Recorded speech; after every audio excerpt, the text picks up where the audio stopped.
No coman comida callejera en la India. Esa comida que acabo de comer fue lo más extremo y lo más horrible que probé. Một phát ngôn gây chấn động trên mạng xã hội được đăng bởi một TikToker nổi tiếng. Nhưng mà không chỉ dừng lại những đánh giá tiêu cực, cộng đồng mạng đã thực sự sốc khi xuất hiện tin đồn rằng anh chàng này qua đời sau khi ăn phải đồ ăn đường phố bẩn thỉu ở Ấn Độ. Không chỉ khiến cho dư luận dậy sóng, tin tức này còn được đẩy lên cao trào khi mà cư dân mạng phát hiện ra chính anh ta đã từng đùa với số phận của mình trong một video. Nếu mà ăn cái này, bạn sẽ lên thiên đường đấy. Điều này khiến nhiều người không khỏi đặt ra câu hỏi: anh ta có thực sự tiên đoán cái chết của chính mình? Liệu ăn đồ Ấn Độ có tèo hay không? Sự thật ra sao? Nhân vật chính của vụ việc này là Oscar, một TikToker có lượng theo dõi rất lớn, thường du lịch đến những địa điểm mà anh ta gọi là cực đoan. Và trong một chuyến đi đến Ấn Độ, anh quyết định thử ẩm thực đường phố, dù trước đó đã xem hàng loạt video cảnh báo về tình trạng vệ sinh thực phẩm nơi đây. Những hình ảnh trong video của Oscar khiến cho người xem phải rùng mình.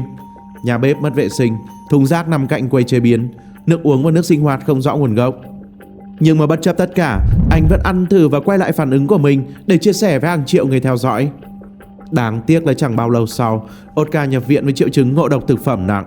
Anh than thở: thức ăn thật là kinh khủng, tôi vừa ngộ độc nặng, bụng đau dữ dội. Nhưng mà điều khiến câu chuyện đi xa hơn là những bình luận đầy cay đắng của anh về Ấn Độ. Đừng đến Ấn Độ, làm ơn, đó là quốc gia bị ô nhiễm. Kèm theo là một loạt hình ảnh phát ra mùi hương cũng như đống dây dợ ống truyền và bác sĩ nhốn nháo. Thực ra là chỉ cần tìm kiếm cụm từ Indian Street Food hoặc Indian Cheap Food trên YouTube, bạn sẽ nhận được hàng trăm triệu kết quả trong chưa đầy một giây.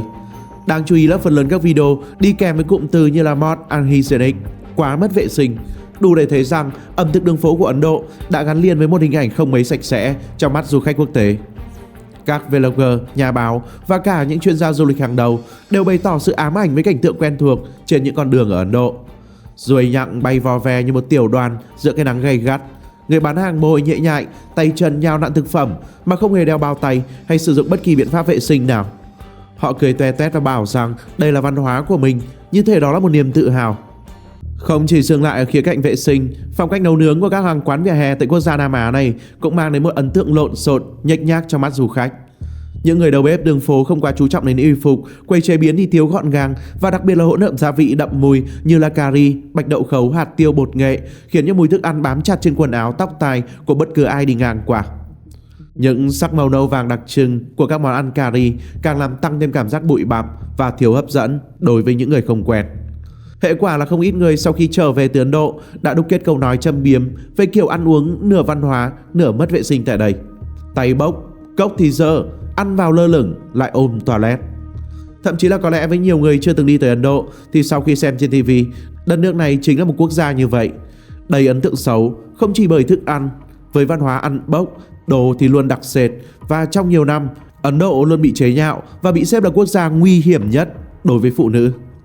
Tuy nhiên là nói đi cũng phải nói lại, ẩm thực không chỉ là chuyện ăn uống mà còn là hồn cốt, là bản sắc văn hóa của mỗi dân tộc. Phong cách ẩm thực gắn liền với thổ nhưỡng, tôn giáo, tập quán sinh hoạt và cả điều kiện kinh tế xã hội. Ở Ấn Độ với dân số rất đông đúc, khí hậu nóng bức và mức sống của nhiều người còn thấp, việc đảm bảo vệ sinh thực phẩm đôi khi không phải là ưu tiên hàng đầu của những quán ăn đường phố. Vậy thì có phải thật sự là toàn bộ nền ẩm thực của Ấn Độ đều mất vệ sinh hay không? Quay trở lại với anh chàng TikToker Oscar, sau khi đăng video nhập viện kèm theo lời cảnh báo mọi người đừng đến đất nước Ấn Độ, Oscar đột nhiên biến mất khỏi mạng xã hội. Điều này khiến tin đồn về sức khỏe của anh chàng không hiểu bằng cách nào rộ lên, và cứ thế họ truyền tin đẩy từ khóa tìm kiếm về Oscar thành TikToker chết vì ăn đồ Ấn. Hiệu ứng truyền thông mạnh đến nỗi cái chết của anh lan rộng, đặc biệt là khi tiểu sử TikToker được cập nhật thành đáng buồn thay, Oscar Turi và mẹ anh ấy đã qua đời. Ngay lập tức mạng xã hội tràn ngập những lời chia buồn, còn truyền thông thì rầm rộ đưa tin về vụ việc với tiêu đề một KOL đã chết vì đồ ăn đường phố Ấn Độ. Sự quan tâm dồn với Oscar ngày càng nhiều, cư dân mạng sục sạo lại toàn trang cá nhân của anh và phát hiện ra chính anh ta đã từng đùa với số phận của mình trong một video. Nếu mà ăn cái này, bạn sẽ lên thiên đường đấy. Một số người tiếc thương cho Oscar bởi vì như một cái điểm gì đó tự dự báo cái chết của mình. Nhưng một số thậm chí là chế giễu, gọi đây là nghiệp báo hay là một lời nguyền tự ứng nghiệm. Nhưng mà giữa lúc dư luận đang sục sôi, một thông tin bất ngờ xuất hiện. Cha của Oscar xác nhận rằng mẹ anh qua đời do bệnh lupus. Ơ kìa, thế thì anh chàng Oscar thì sao? Cuối cùng là sau nhiều ngày im lặng, Oscar bất ngờ trở lại mạng xã hội với một video xác nhận: tôi vẫn còn sống đây này, tôi đã quay lại. Oscar giải thích trong một podcast rằng tất cả chỉ là một sự hiểu lầm lớn. Sau khi mẹ anh qua đời, nỗi đau quá lớn khiến anh quyết định tạm ngừng mạng xã hội, xóa bỏ các ứng dụng để tránh tiếp xúc với thế giới bên ngoài. Trong thời gian đó, anh nhờ một người bạn cập nhật tiểu sử TikTok giúp mình, nhưng mà vì cảm giác như chính mình cũng đã chết ở trong lòng. Lời nhắn đó vô tình bị hiểu lầm thành một thông báo về sự ra đi của anh. Và thế là tin đồn Oscar đã chết lan truyền mạnh mẽ khắp mạng xã hội. Anh cũng lên tiếng giải thích rằng những bình luận tiêu cực của mình về Ấn Độ chỉ xuất phát từ cơn đau đớn nhất thời, chứ không có ý định bôi nhọ cả một nền văn hóa. Sau tất cả, Oscar tiếp tục sự nghiệp làm nội dung và tuyên bố rằng trong tương lai, anh ta thậm chí muốn đến Triều Tiên để khám phá nhiều hơn nữa. Một câu chuyện cá nhân đã bị thổi phồng thành một sự kiện gây tranh cãi toàn cầu, củng cố thêm định kiến. Cứ nói đến Ấn là bật chế độ auto về thực phẩm bẩn, mất vệ sinh, không an toàn, mà không một ai kiểm chứng sự thật đằng sau. Ngay cả bản thân tôi, dù rất hay tìm tòi về những nền văn hóa, nhưng mà thú thật, tôi cũng là loại người du lịch qua màn ảnh nhỏ và mạng xã hội to thôi, chứ chưa chắc gì đã hiểu. Vậy cuối cùng có bao nhiêu người thực sự theo dõi đến cuối câu chuyện để biết rằng Oscar vẫn còn sống? Và có bao nhiêu kênh truyền thông đã đưa tin sai lệch nhưng không hề đính chính lại? Sự thật thì luôn cần thời gian để lộ diện, nhưng mà đôi khi tin đồn lại lan nhanh hơn cả tốc độ ánh sáng. Sau sự việc của nam TikToker này, nhiều tài khoản người dân Ấn đã lên tiếng tỏ thái độ bức xúc khi thấy mà các KOL, TikToker, YouTuber đến đất nước của họ bỏ qua những nhà hàng sạch sẽ sang trọng, những địa điểm đạt chuẩn tinh hoa ẩm thực với những đầu bếp thiên tài, mà cố tình tìm đến những quán ăn vỉa hè nhếch nhác để quay video, ăn thử rồi chê bai kêu đau bụng. Rõ ràng là họ đang cố tình chăm khai thác góc tối của ẩm thực đường phố để tạo nên hiệu ứng tiêu cực. Hệ quả là người xem quốc tế chỉ nhìn thấy những hình ảnh đồ ăn bẩn, côn trùng bay loạn xạ, người bán không dùng găng tay, từ đó mặc định ẩm thực Ấn Độ mất vệ sinh, trong khi thực tế đất nước này có hệ thống ẩm thực phong phú và được công nhận trên toàn cầu. Sẽ thế nào nếu một YouTuber nước ngoài đến Việt Nam bỏ qua phở thìn, bún chả Obama, cơm tấm ngon sạch mà chỉ tập trung vào những quán vỉa hè nhếch nhác nhất, rồi sau đó đăng video với tiêu đề ẩm thực Việt Nam thật là kinh hoàng? Tương tự, nếu đến Pháp mà chỉ quay những quán ăn đường phố bị bỏ hoang rồi kết luận là ẩm thực Pháp rất tệ hại thì có công bằng hay không? Vậy tại sao khi điều đó xảy ra với Ấn Độ, người ta lại mặc nhiên tin rằng đất nước này chỉ có thực phẩm bẩn, mất vệ sinh? Tất cả chung quy cũng chỉ vì hai chữ định kiến. Chúng ta nghe ngóng tưởng tượng nhưng tất cả không hoàn toàn là thực tế.